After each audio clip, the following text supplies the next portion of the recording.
vamos ler então João 7, verso 37. As crianças agora quietinhas. No último dia, o grande dia da festa, levantou-se Jesus e exclamou: se alguém tem sede, venha a mim e beba. Quem crer em mim, como diz as Escrituras, do seu interior fluirão rios de água viva. Verso 39. Isto ele disse com respeito ao Espírito que havia de receber os que nele crescem, pois o Espírito até aquele momento não fora dado, porque Jesus não havia ainda sido glorificado. Deixa aberto aí, não feche, feche apenas os olhos para uma rápida oração.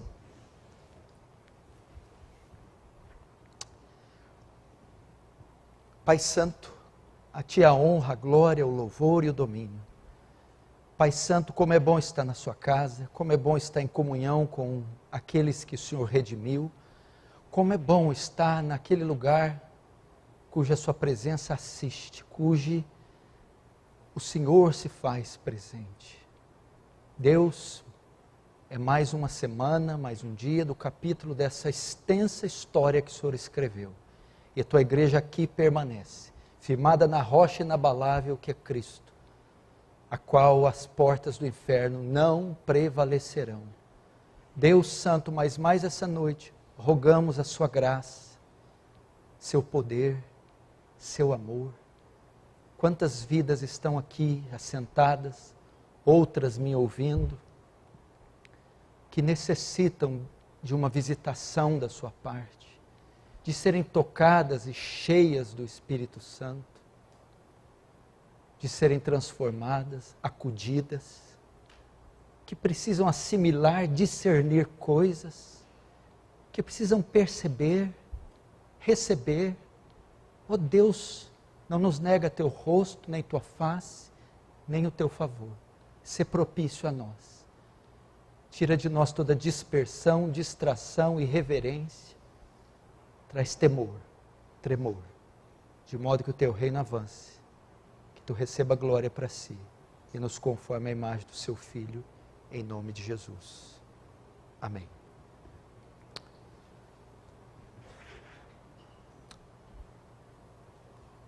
Eu não defini, talvez, um tema específico para essa mensagem, mas poderia ser como receber um avivamento pessoal.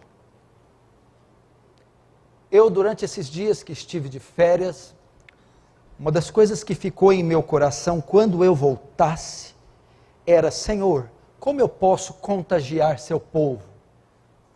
Como eu posso ajudar o seu povo a ser avivado? Como eu posso despertar no seu povo o interesse maior pelo Senhor, pelas coisas espirituais, pelas coisas do céu, uma vez que estamos vivendo um tempo de tanta apatia, tanta indiferença, tanto descaso. Quantos não estão abandonando a fé? Quantos não passaram a frequentar os cultos uma vez a cada 15 dias, ou uma vez a cada 30 dias? Quantos perderam o interesse pela leitura das Escrituras e há tempos não leem um livro completo da Bíblia? Quantos abandonaram o lugar secreto de oração e há muito tempo não sabem o que é passar mais de 10 minutos em oração? Quantos baixaram a guarda com relação à sua santificação e pecados que outrora ele rejeitava, pecados que ele outrora atentamente observava, agora tem passado, agora tem cometido naturalmente, como se nada de grave acontecesse. É um tempo assim. É muito difícil você se trombar nos corredores das igrejas um cristão piedoso, que ama a Deus fervorosa e ardentemente, e professa esse amor em atos de piedade. Estamos vendo uma fé empurrada com a barriga. E não há nada mais triste para o Senhor que um povo que o serve sem entusiasmo, sem interesse, sem disposição. Foi essa a queixa dele com a igreja de Éfeso, que era uma igreja impecável, de uma teologia, de uma ortodoxia, de doutrina impecáveis. Não havia erro naquela igreja, mas ela estava morrendo, estava perdendo o seu entusiasmo, o seu primeiro amor, a sua paixão. Então, as minhas maiores orações nessas férias foram em cima de 2 textos. Primeiro, torna-me da alegria da sua salvação. Talvez não há nada que retrate mais esse tempo do que o Salmo 51, Davi, quando peca, dizendo, torna-me dar. Não a salvação, porque eu não a perdi e não posso perder, mas a alegria de tê-la, a alegria de ser cristão. Ou, o outro texto, tenho contra ti que deixasse o teu primeiro amor. Lembra de onde caíste, te arrepende e volta a praticar as primeiras obras. E eu acredito que nada mais oportuno para reacender esse amor e essa alegria da salvação, nada melhor do que um avivamento pessoal, uma visitação de Deus em cada um de nós, individual ou em coletivo, para que a nossa fé não seja essa coisa entediante, religiosa, burocrática, mas que arda em nós como uma paixão que não mais se apague. Essa é a minha oração, não só servir a Deus, mas servi-lo de modo adequado. Não só servir a Deus, mas servi-lo de modo digno. Não só servir a Deus, mas servi-lo da maneira como Ele deseja ser servido. E isso vem da intenção do nosso coração. Jesus está aqui, meu irmão, no contexto da passagem que abrimos de João capítulo 7. Jesus está em Jerusalém. Ele está ensinando uma multidão que está dividida. Enquanto ele fala, ele discursa para a multidão, eles se dividem. Alguns queriam Jesus preso, queriam ver Jesus preso. E você acompanha comigo no capítulo 7, no verso 30. Então, procuravam prendê-lo, mas ninguém lhe pôs a mão, porque ainda não era chegada a sua hora. Você vê que ele está ensinando para uma multidão, e essa multidão está dividida, e se divide entre aqueles que querem ele preso, esses do verso 30, que procuravam a ocasião para prendê-lo. E por qual razão queriam prendê-lo? Porque ele afirmava categoricamente que era o Messias, e de fato o eram. Mas esse grupo da multidão não acreditava que ele era o Messias. Se não, vejamos no 27. Nós, todavia, sabemos de onde é. Quando, porém, vier o Cristo, ninguém saberá de onde ele é. Então veja só, quando ele diz, nós sabemos este, Jesus, eles estão se referindo a Jesus. Este nós sabemos de onde ele vem. O Messias não. Na visão deles, o Messias ia aparecer repentinamente, com glória, de um lugar inesperado. Para eles, Jesus não se parecia com um Messias, pois tinha um perfil humilde, e estava ali já fazia algum tempo, e todos sabiam de onde ele veio, de Nazaré. Então Jesus era um homem muito comum, era mais para um rabino, e não para um Messias. Por isso, parte da multidão não acreditava que ele era o Messias e queria prendê-lo. Entretanto, havia outra parte que cria que ele era o Messias.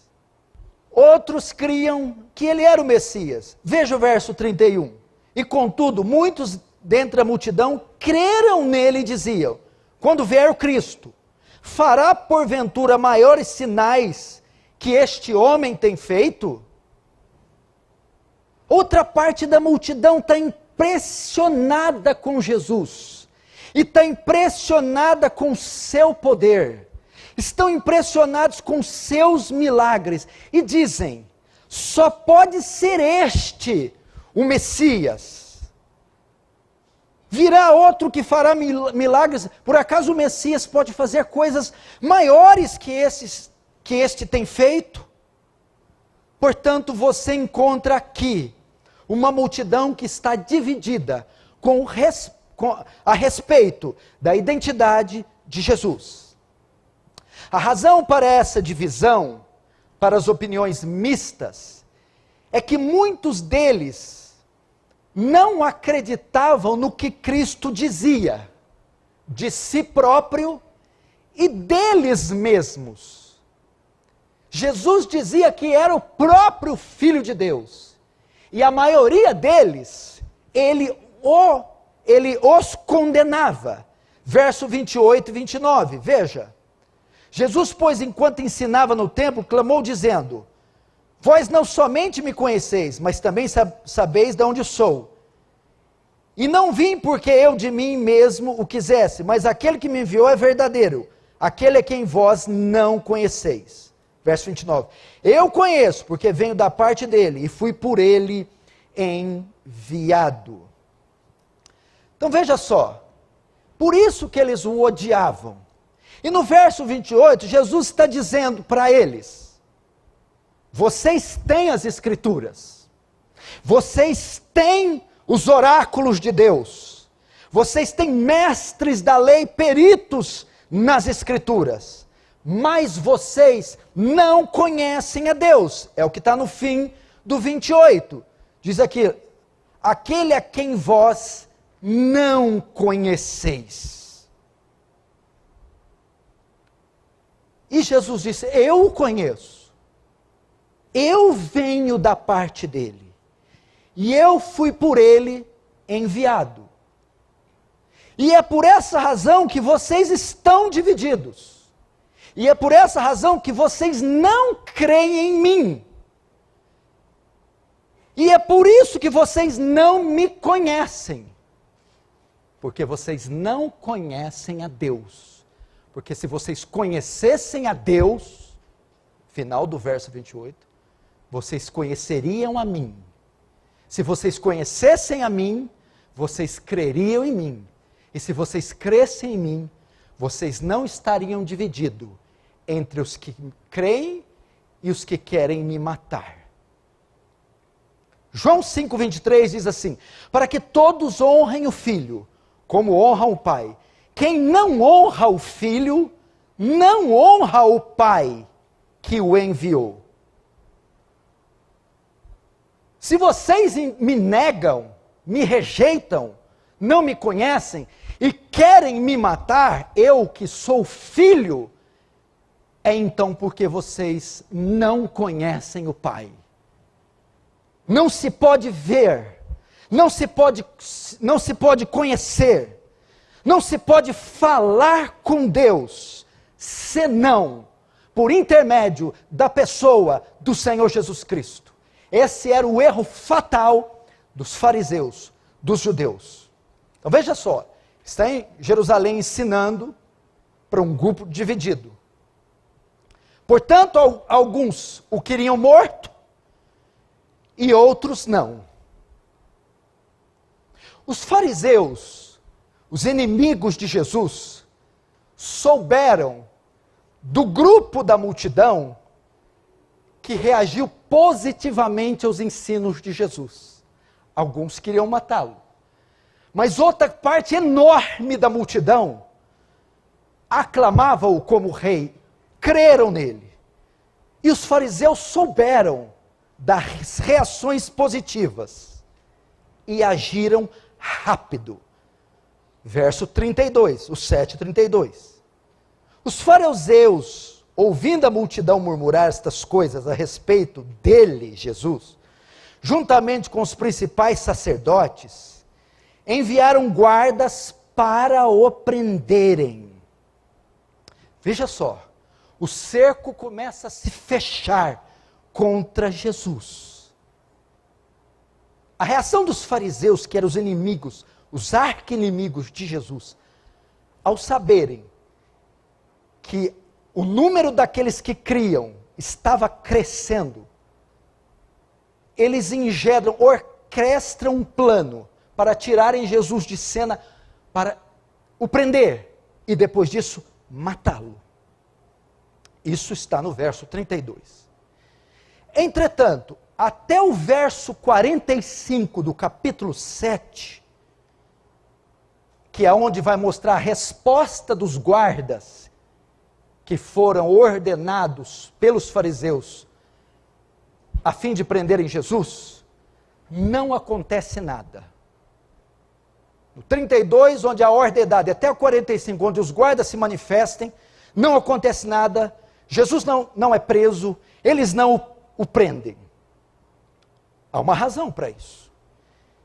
Jesus diz, ele mesmo, que só será preso na hora que ele quiser, no momento que ele quiser, e com quem ele quiser.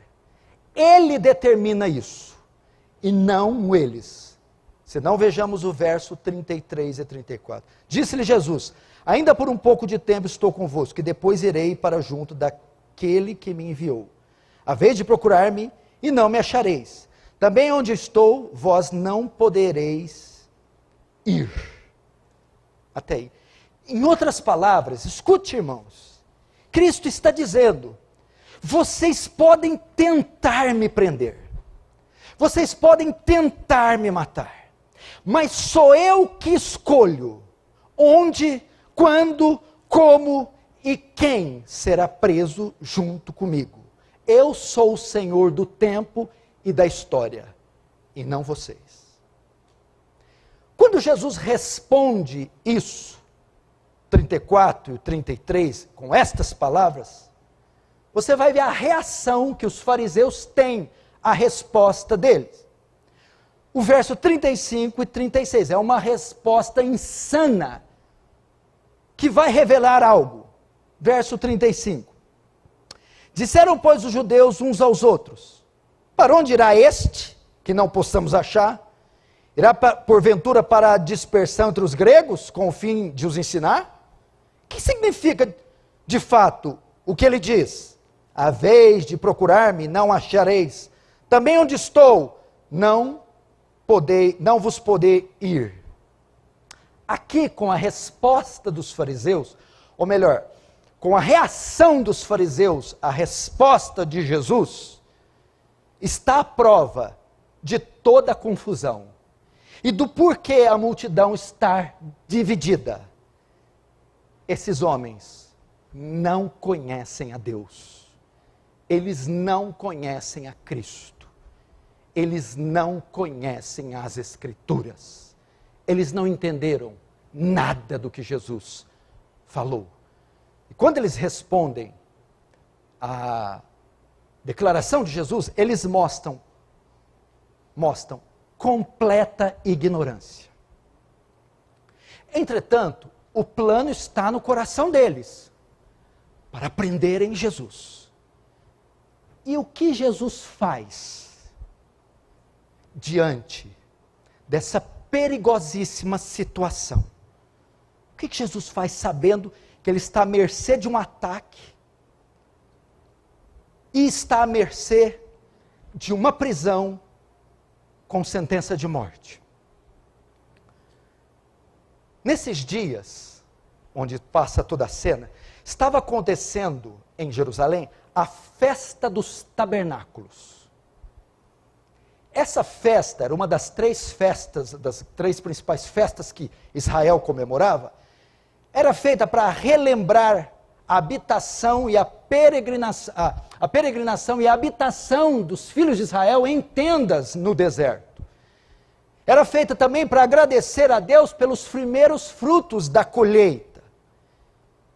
E ela tinha uma duração de 7 dias. E nessa festa dos tabernáculos havia alguns ritos, e o rito da água. No último dia da festa, uma água era tirada do tanque, ou do poço, ou da fonte de Siloé, para ser levada em uma procissão numa jarra de ouro, que era liderada pelo sumo sacerdote, onde eles liam e cantavam trechos dos salmos. Esse rito simbolizava as águas, o desejo dos judeus de receberem chuvas, águas, bênçãos para as próximas colheitas. Águas que tanto limpavam, tanto purificavam, tanto regavam, tanto frutificavam. Bênçãos. Essa festa já está chegando no seu fim. E o rito de água era feito no 7º dia. No último dia, ia ter o ritual da jarra e das águas. Jesus esperou o 7º dia para fazer um discurso. Os guardas, sob as ordens dos fariseus, estão presentes nessa festa. Estão esperando Jesus fazer o discurso. De modo que quando ele se levantar para discursar, ele vai se expor, se destacar. Então eles o prendem. Eles esperam Jesus fazer o discurso, para que no meio da cerimônia, no discurso, eles o prendam. Agora, listen to me. Veja a reação dos guardas depois do discurso. Eles estão lá, mandos do sumo sacerdote, para prender Jesus como impostor. Verso de número 45. Voltaram, pois, os guardas à presença dos principais sacerdotes e fariseus, e estes lhe perguntaram: por que não o trouxestes? Ou por que não o prendestes? Responderam eles: jamais alguém falou como este homem.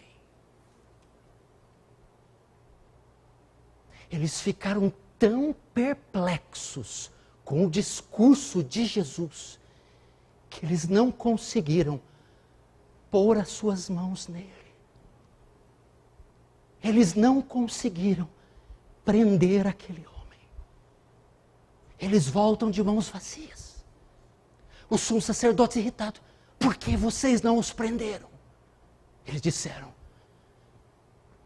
ninguém nunca falou as palavras que esse homem falou.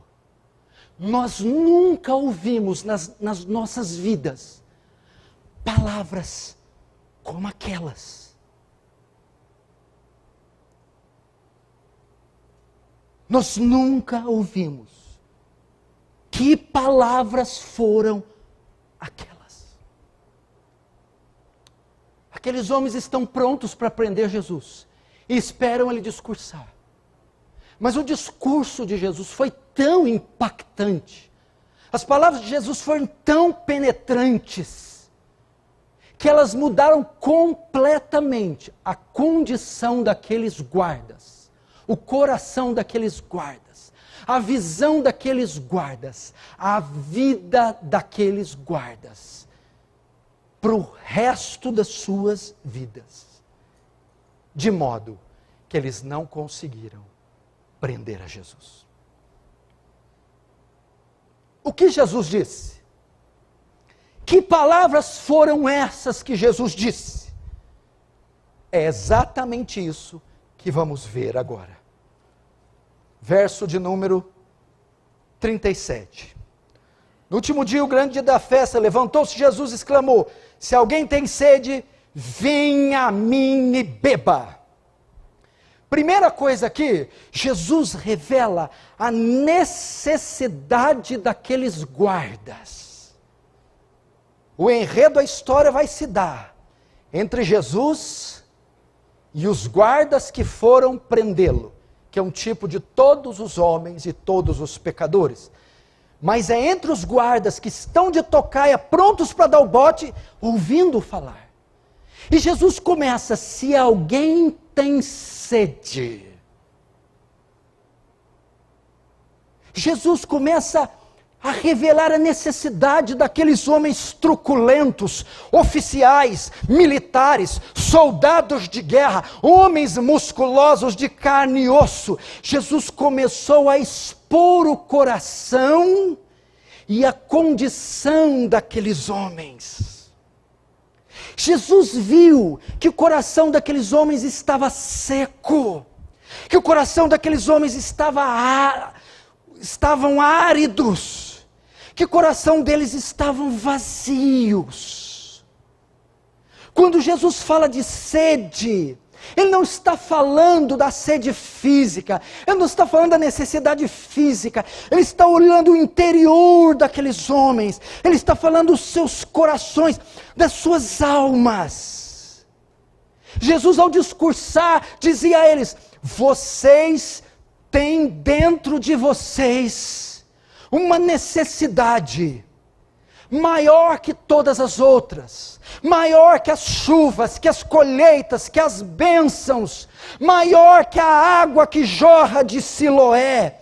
Vocês têm necessidades que nada, nem ninguém nesse mundo é capaz de suprir.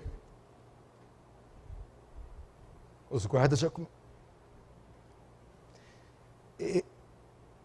Rapaz, ele está falando para nós.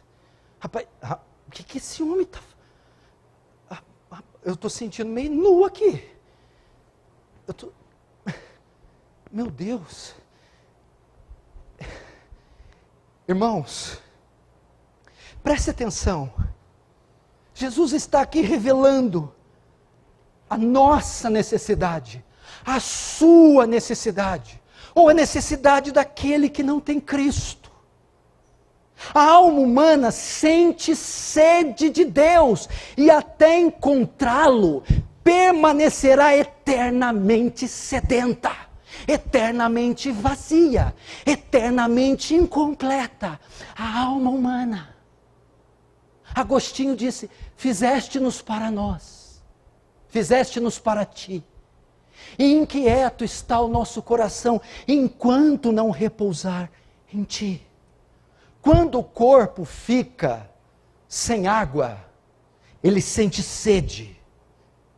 Quando um homem está sem Deus, ele sente sede de Deus. Jesus viu que esse é a necessidade de todos os homens. Todos os homens têm um vazio, todos os homens estão incompletos, todos os homens sentem uma sede que é oriunda do seu ser, e essa sede transcende a sede por água, transcende a necessidade física. É a sede de Deus, é a sede latente da alma dos homens, é uma sede, é uma necessidade de um encontro da criatura com o Criador. Jesus então começa a revelar a eles a sua real necessidade. A sua real necessidade não é outro marido, não é outra esposa, não é uma fortuna. A sua real necessidade não são bênçãos, fechar negócio, não é saúde física, não é colheitas. A sua maior necessidade é o perdão dos seus pecados. A sua maior necessidade é a salvação da sua alma. A sua maior necessidade é o Espírito de Deus encher você. Aqueles guardas começam a ficar mexidos. Talvez algum deles sonhava algum posto de importância no império. Talvez seriam soldados romanos, talvez queriam ser centuriões, talvez queriam ter mais prestígio junto ao sinédrio, talvez queriam riquezas. E Jesus começa a despê-lo. Se alguém tem sede, quando ele fala se alguém tem sede, ele está querendo dizer que uns podem ter, outros podem não ter. Não é isso. Uns podem reconhecer que têm, outros podem não reconhecer. Tem pessoas que estão sentadas aqui, que reconhecem que têm, que a mensagem está falando, que ele está começando a abrir o coração. Outros estão dizendo: isso não é para mim. Esses são os que reconhecem que têm, e os que não reconhecem que têm. Agora, o fato de ter, todos têm sede, todos têm sede, todos têm algo em si, que só Deus. Todos têm uma sede oriunda no seu coração. Jesus então começa o seu discurso que impactou aqueles homens, mostrando a real necessidade deles. Agora, ele vai apresentar a solução verdadeira. Porque muitos sabem que tem esse vazio. sabem que tem algo faltando a eles, sabem que não encontram paz, sossego, completude, felicidade, sabem, mas não buscam na solução verdadeira, então vão recorrer ao álcool, o sexo, as drogas, o divórcio, o celibato, o homossexualismo, seja o que for, na tentativa de preencher, de matar essa sede que domina, essa sede que envolve, essa compulsão por uma realização, essa inclinação voraz para o prazer, para a completude. Eles vão tentar, é oriundo da alma a sede, eles vão tentar, mas não encontram a solução verdadeira. Por isso agora os motéis estão abarrotados, agora os barzinhos estão abarrotados, as biqueiras estão abarrotadas, de gente se picando, cheirando, fumando, traindo, prostituindo, se embriagando, se suicidando, tendo overdoses, na tentativa de matar a sede oriunda do homem. E não consegue. Jesus apresenta a única forma. Ele diz assim: se alguém tem sede, se alguém quer água,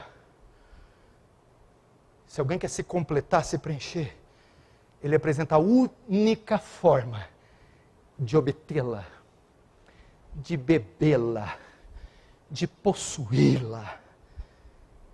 Verso 37, se alguém tem sede, venha a mim e beba. Essa é a única forma de adquirir, de possuir a água. A água aqui, no contexto da festa, era tirada da fonte de Siloé. Jesus estava dizendo, em outras palavras, que ele era a verdadeira fonte de Siloé. Ele é a verdadeira dique, a verdadeira fonte, onde rompem as águas que saciam o homem. Ele não é só a fonte, ele também revela aqui o que é essa água. Porque os guardas estão vendo a jarra, a procissão, as águas. E Jesus está falando das águas. Procissão, sede. Não, mas não é sede daquela água, os guardas já entenderam. E não é aquela água. Quem é a água? Eles começam a entender. Quem tem sede, vem a mim. Estaria esse homem dizendo que ele é a água? Ele é essa água.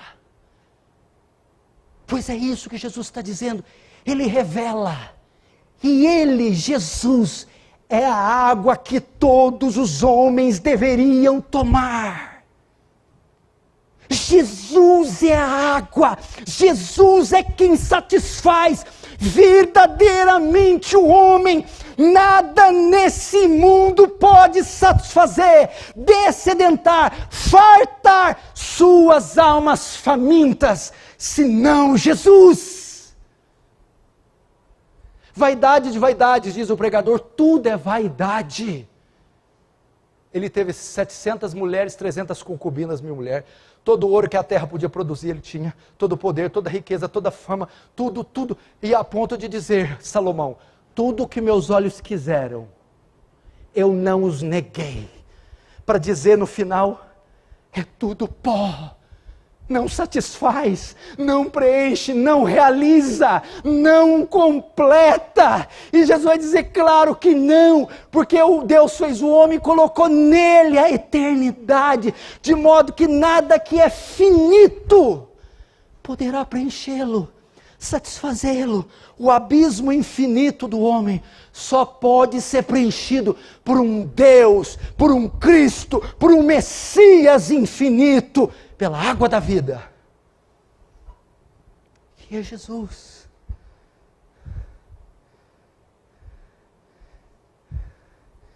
Ele, Jesus, é a água que todos devem tomar.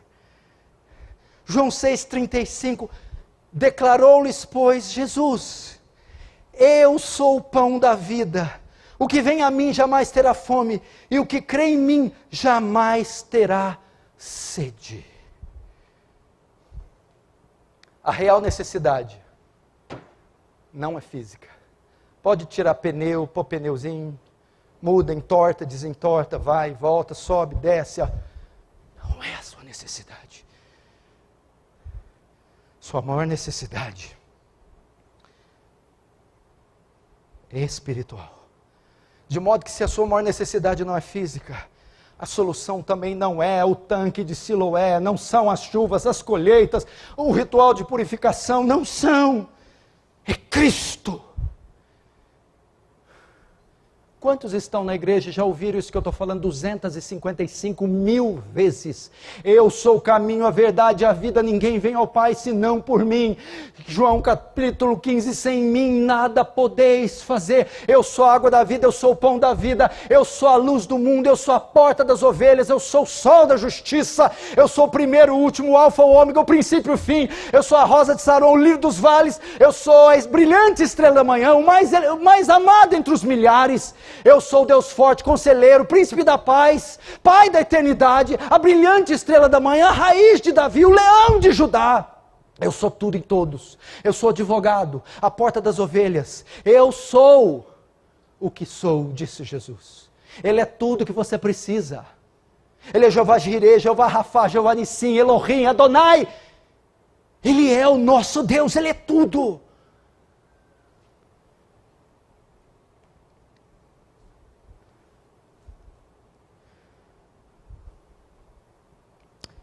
Ele é essa água.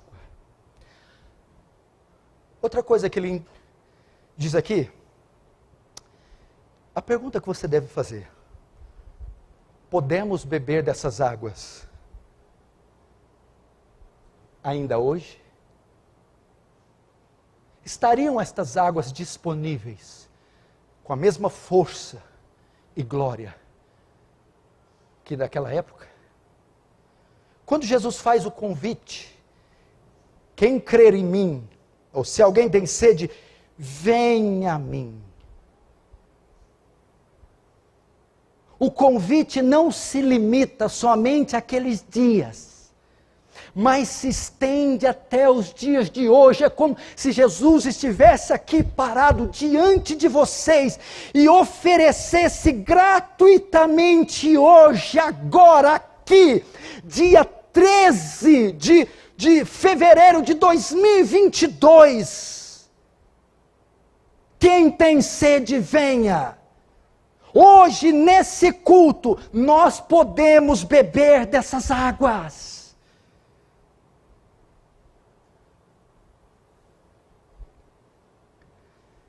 Quando ele faz o convite, ele estende para os dias de hoje.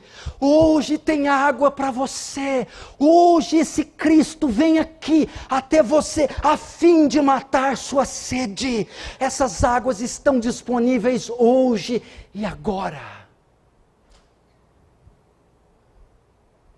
Quando ele faz essa declaração, ele vai além disso aqui. Quando ele diz, se alguém tem sede, venha a mim. Ele não só revela que as águas estão disponíveis hoje. Quando ele diz que ele é a fonte, que ele é a água, quando ele revela a real necessidade e a real solução, ele está falando algo aqui tremendo. Ele não está falando de sede física. Ele não está falando de dar um jeitinho na sua vida.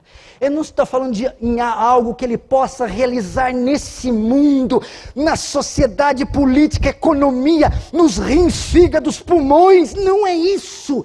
Ele está falando de sede na alma. Ultrapassa o físico, o tecido muscular, ultrapassa os ossos, a corrente sanguínea. Ele fala da sede que transcende a matéria, a sede que está no homem invisível, imaterial e imortal em você. É a sede da alma. É a sede da alma. É uma necessidade. Ela é mais que os olhos podem ver. É mais que os ouvidos podem ouvir. É mais do que as mãos podem apalpar.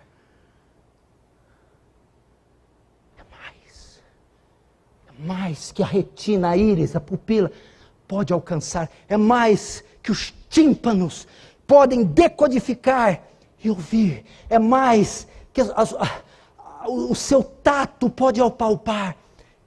É a sede da alma. É essa que Cristo vai resolver.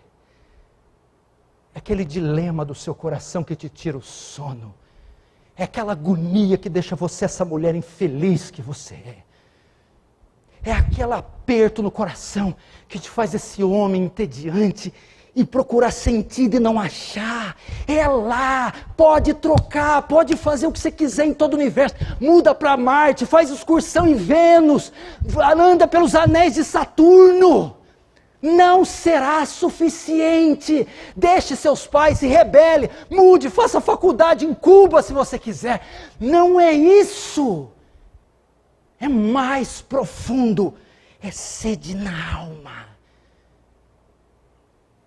Para lá dos intestinos. E os guardas estão lá.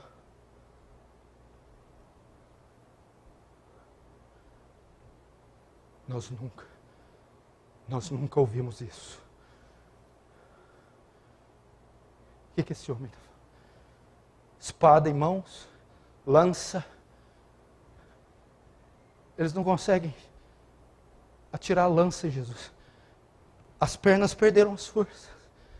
Eles estão dizendo. O que esse homem está dizendo? Estão lá assistindo essa pregação. Está impactando a vida deles. E eles olham para a jarra, olham para Cristo, olham para a água, olham para Cristo, olham para a festa, olham para Cristo, olham para os rituais, olham para Cristo, olham para as palavras do fariseu. Que palavras são essas?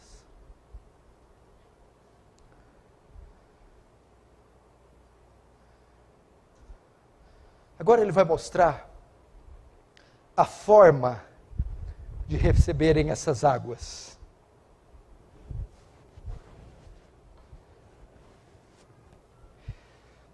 Ele vai mostrar a forma de receber. Veja só, verso 38. Quem crer em mim, como diz as Escrituras, novamente, quem crer em mim. Os guardas já estão ali perplexos, impactados, já estão se perguntando, eu quero essa água. E agora ele vai mostrar a forma de receber. Quem crer em mim. O que seria quem crer em mim? Parece que o sentido é muito simples, muito claro, mas no contexto judaico e de todos aqueles rituais que Jesus pronunciara as palavras, crer significa uma ordem imediata para que eles deixem de rejeitar a Jesus, para que eles deixem as cisternas rotas, para que deixem os ritos, deixem a religiosidade, deixem de negá-lo e o recebam e o confessem como Messias Salvador. Essa ideia é uma ordem. Deixem de rejeitar-me, deixem de me perseguir-me, desistam de me matar, esqueçam dos ritos, das sombras, das formas, creiam em mim, aceitem, me reconheçam como Messias e Salvador da alma de vocês. Isso é crer. Isso é crer. Como você recebe essas águas?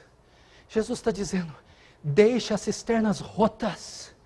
Você está se apegou em coisas, em pessoas, em ritos, em formas, em misticismo, em credulismos. Deixe isso. Ou deixe de resistir a Jesus. Deixe de perseguir a Jesus. Creia em Jesus como o único suficiente Salvador, única e suficiente forma de matar sua sede. É isso que é crer. Deixem as cisternas rotas. E agora, acreditem que de fato, eu sou o Messias. E o único capaz de dar a vocês o que vocês necessitam. Uau! Aqueles guardas vieram para me prender? Viemos. E descobriram a real necessidade de vocês? Descobrimos. E descobriram a forma certa? Descobrimos. A solução verdadeira? Descobrimos. Depois de descobrir a real necessidade e a solução verdadeira, agora nós queremos. E os guardas prontos para prendê-lo disseram: como obtemos? Desistam de me prender. Vocês só estão me prendendo porque não creem que eu sou o Messias. Creiam que eu sou o Messias, ou seja, o único capaz de dar a vocês, não o que vocês querem, mas o que vocês de fato necessitam. Isso é crer. Isso é crer, não é pedir a Deus o que você quer. É esperar nele o que de fato você necessita.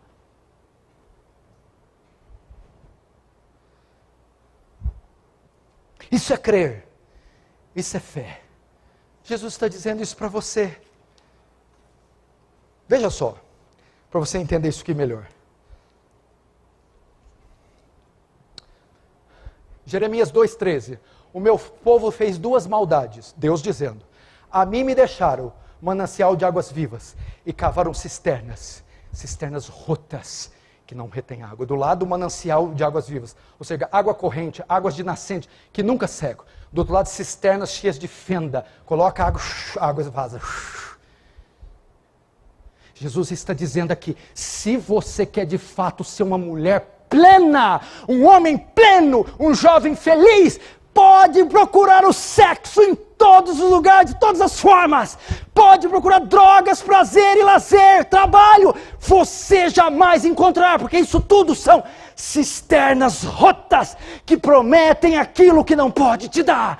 E Jesus diz: quando você deixar essas cisternas e beber do manancial Cristo, ou seja, fazer de Cristo, ou buscar em Cristo, achar em Cristo o que você está buscando nessas formas, nesses métodos, nessas cisternas, você então beberá da água. Você então beberá das águas.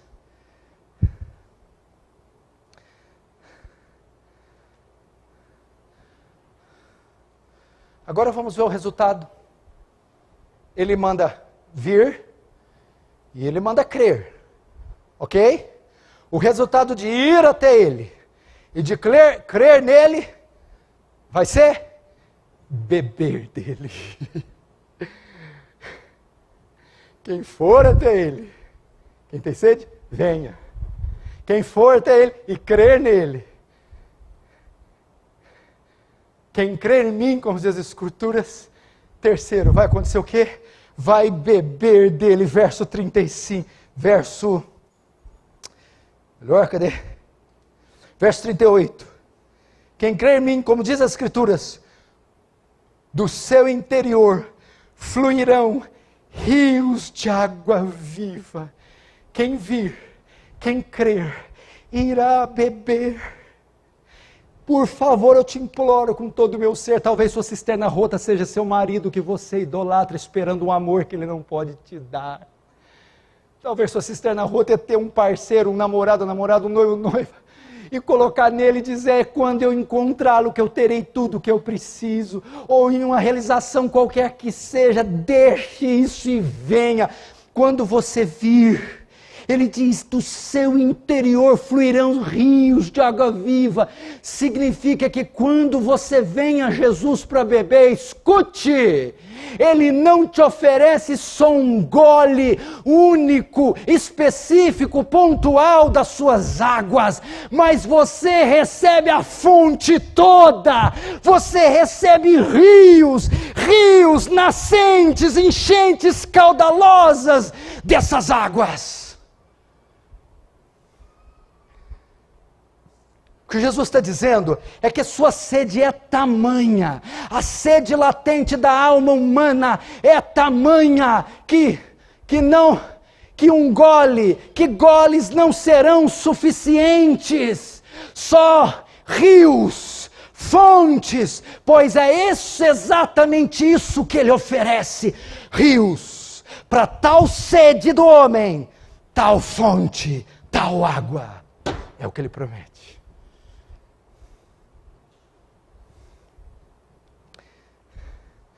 Agora com isso, o que ele está dizendo? Escute isso aqui. Primeiro, a sede do homem é tamanha que goles não saciam. Goles são o que vocês vivem tomando nesse mundo. É preciso um rio, porque a sede é tamanha que só um fluxo de água gigante pode saciar. Segundo, por que fala rios de água viva? Quando fala águas vivas, a ideia de águas correntes e águas nascentes. Correntes e nascentes. O que significa? São águas que nunca têm fim. Essa é a água que Jesus dá para a gente beber. Podia ser uma cisterna, podia ser uma represa. Ainda assim a água pode acabar. Aqui ele está falando de uma água que não cessa de nascer. O que é isso? Meu irmão, o Senhor Jesus te encherá de tal modo, Ele te dará uma porção de tal modo que você jamais terá sede de novo, que você jamais procurará em outro lugar. Ele te encherá de tal modo que você nunca mais sentirá a falta de nada. Essa ideia é uma água que jorra, que não tem fim, cujas fontes são inesgotáveis.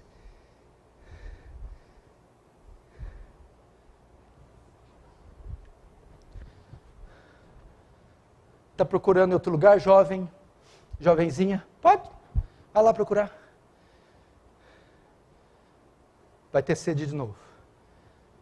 Se você está procurando ainda, é um sinal que você não bebeu dessa água ainda.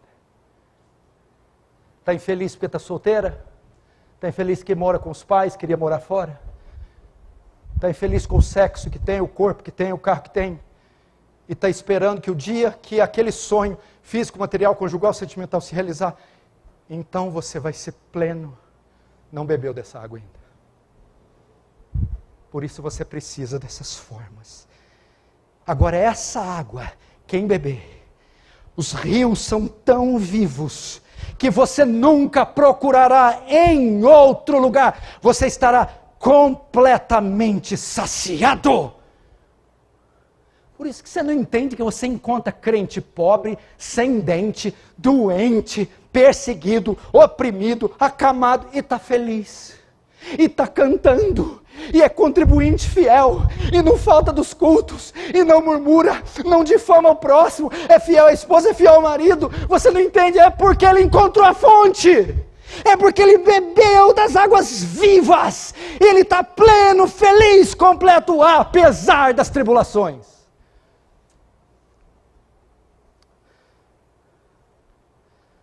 Agora, tem mais. Essas águas, veja só, águas vivas, essas águas nascentes, correntes, ela tem um problema aqui. Elas vêm quando o rio sobe, a correnteza é forte, e é uma água que é corrente e é nascente. O que vai acontecer? Quando você encontra uma nascente que não para, transborda. Transborda. Você não consegue reter. Aí é onde acontecem as enchentes. O senhor está dizendo que isso aí então vai transbordar? Vai, Rafael. Por que as águas que ele promete aqui, rios, rios, rios, é em tanta abundância, que ele disse que quando vir, você vai encher, beber de tal maneira que vai transbordar de você. Do seu interior fluirão rios de água viva. Por quê? porque a água não é só para matar a sua sede, mas vai dar de beber a todos quantos estiverem à sua volta. É um avivamento. Deus fará com que você dê de beber a outros. Do seu interior fluirá evangelização, aconselhamento, visita, contribuição, pregação, intercessão. Essa é a ideia. Quer ver onde está registrado isso? Marca o dedo aqui e vai lá para Ezequiel 47. Veja só a igreja avivada. Ezequiel 47.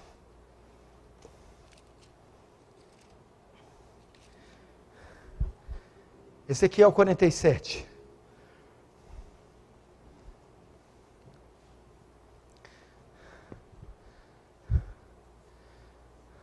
Fica com o dedo lá. Ezequiel 47, verso 1. Depois disso, o homem me fez voltar à entrada do templo. E eis que saíam águas debaixo do limiar do templo, para o oriente, porque a face da casa está para o oriente. E as águas vinham debaixo, do lado direito, da casa do sul e do altar. Veja só, ele está falando que do templo, Ezequiel tem a visão, do templo flui um rio. E a água está vindo e transborda, e sai enchentes daquele rio. Nós somos amilenistas. Esse texto se cumpre em Atos capítulo 2 do Pentecostes, se cumpre na igreja. É da igreja que flui estas águas, ela recebe as águas e transborda o crente individual ou a igreja. Aí o que faz essas águas que saem da igreja? Verso 9. Toda criatura vivente que vive em enxames viverá por onde quer que este rio passe. Haverá muitíssimo peixe. É onde chegarem essas águas, tornarão saudáveis o mar. E tudo viverá por onde quer que passe este rio. O que está falando aqui? Cura, restauração, vida, colheita, tipos do quê? Avivamento. Da igreja surgirá, do crente surgirá, rios de água viva que alcançarão sociedades ímpias, nações pagãs, amigos, irmãos ímpios.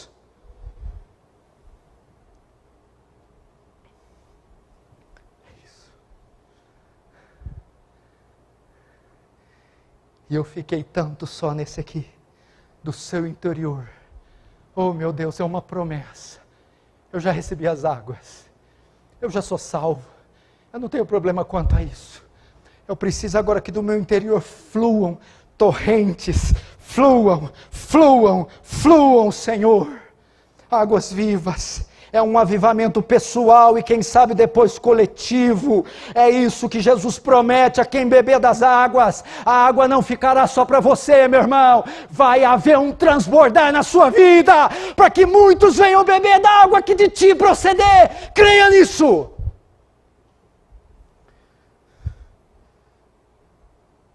E agora caminhando para o fim, Jesus mostra a origem e a duração do processo. Volta para o 7, verso 39. Isto ele disse com respeito ao Espírito que haviam de receber os que nele crescem, pois o Espírito até aquele momento não fora dado, porque Jesus não havia sido ainda glorificado. Veja só, o que Jesus está dizendo aqui? Houve uma experiência com o Espírito Santo que ainda não poderia ser desfrutada pelos discípulos. Ok? Haveria uma experiência com o Espírito Santo, que na época que foi proferida essas palavras, ainda não poderia ser desfrutada pelos discípulos, até que ele morresse, ressuscitasse e subisse aos céus. Porque o Espírito só ia ser enviado, Jesus está dizendo aqui de Atos 2, só depois da morte e ascensão dele. Entretanto, conosco não. Nós já temos disponível, ele já foi enviado, de modo que nós podemos ter a plenitude do Espírito Santo. O que Jesus quer dizer aqui? Aqui traz uma revelação tão poderosa do que nós podemos ser em Cristo.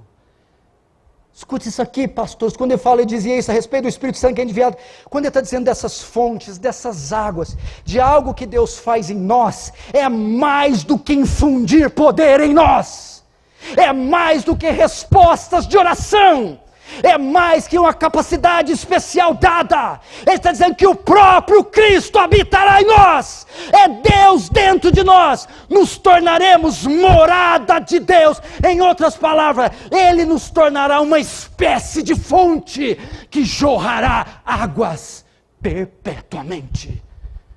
É isso que Ele promete. Por isso que Tozer vai dizer, este cristão incrível, nós temos uma espécie de represa, de fonte, que sempre contará com essas águas. Uau! Uau! Por isso que você não pode admitir sua secura. Você não pode admitir uma vida entediante, fraca, vazia, seca, empurrada com a barriga. Deus fez você um canal de Gion. Deus fez de você um rio, fez de você uma fonte, cuja água do Espírito habita.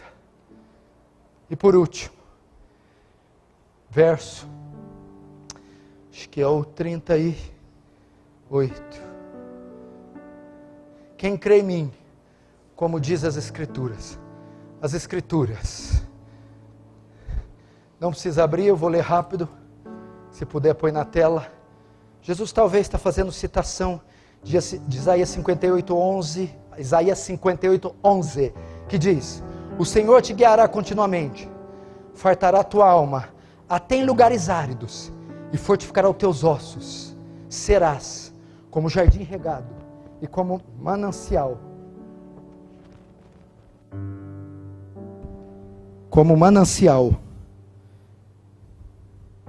de águas vivas, cujas águas jamais faltam. Vou terminar assim. Ele está citando uma profecia do Antigo Testamento. Haviam várias menções da descida do Espírito, da plenitude da igreja no Antigo Testamento. É como Jesus estivesse dizendo, isso tudo foi planejado para vocês. Como diz as Escrituras, isso tudo, a plenitude do Espírito, foi planejado para vocês. Deus tinha isso em mente há muito tempo atrás. Deus planejou que fôssemos assim, avivados.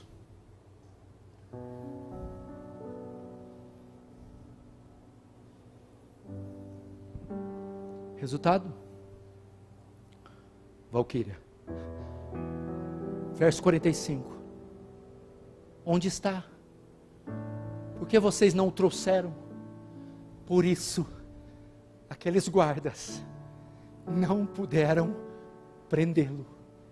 Eles foram completamente saciados.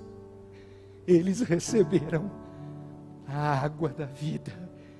E como se eles dissessem aos fariseus, como nós podemos prender a fonte da vida, a fonte das águas vivas, aquele que acabou de matar a nossa sede, aquele que nos deu razão, significado, sentido da vida e nos encheu, não podemos obedecer tal ordem. Eles foram saciados, foram cheios. Agora fim. Agora eu encerro. A condição para beber. Eu acabei de expor a mensagem. Quem aqui deseja beber? Quem aqui quer beber? Quem aqui deseja que do seu interior fluam rios de água viva? Isso primeiro para o incrédulo, o ímpio que está nos assistindo ou que está aqui sentado mesmo que já seja batizado, mas que não encontrou, apesar de ter os oráculos, de ter Moisés, de ter as escrituras, de ter a teologia, não encontrou.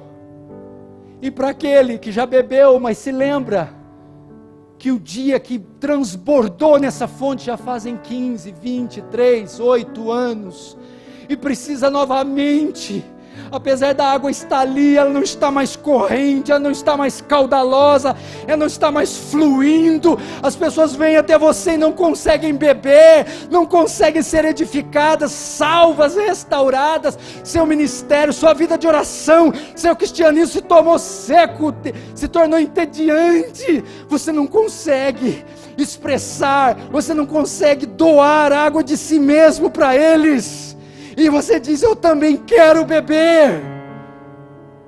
Qual a condição? Jesus diz: quem tiver sede,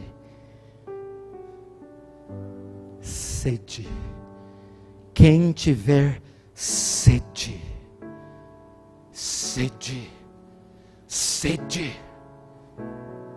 era meio-dia, Samaria, sol escaldante, pés rachados, uma mulher aparece lá para colher água, ela está cheia de sede, o que levou ela até a fonte, o poço de Jacó, a sede, Davi no Salmo 63:3, como terra árida sem água, minha alma anseia por ti. O que Davi tinha em mente? Sol do deserto, andarilhos passando com boca seca, pés rachados, procurando água, sede, desejo, vontade, interesse, ciência da sua real necessidade e da resposta verdadeira. Nós precisamos, quem tem sede, vinde às águas, disse o profeta. Sede é essa condição, querer essa condição, pedir essa condição, buscar é a condição, procurar é a condição, bater é a condição. Sede é de ir diante de Deus e reconhecer a sua sequidão, sua secura, sua inanição, sua aridez, dizer: eu quero, então vá, e indo você beberá. Vamos fechar os olhos então, vamos começar a pedir agora.